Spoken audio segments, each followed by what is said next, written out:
Hello everyone, আজকে cutting and স্টিচিংয়ের day 1।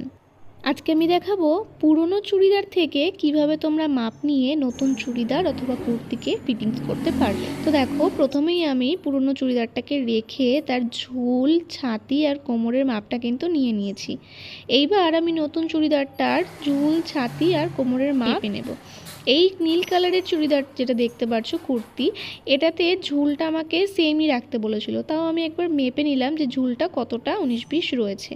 তারপরে দেখলাম খুব একটা বেশি নেই, যেটুকুনি আছে সেটুকুনি রাখলেই যথেষ্ট।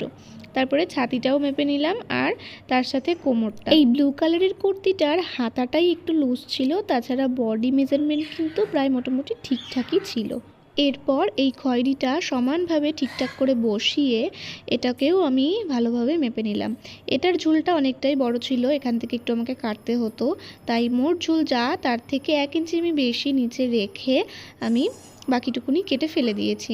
হাতায় এটারও লুজ ছিল অনেকটাই, আর বডিতে এটার এক সাইডে ছিল পকেট, তাই অন্য সাইডে একটু বেশি করে আমি অল্টার করে দিয়েছি, কারণ পকেট থাকলে না সেলাই করতে খুব সমস্যা হয়, ফিটিংসটা ভালো হয় না।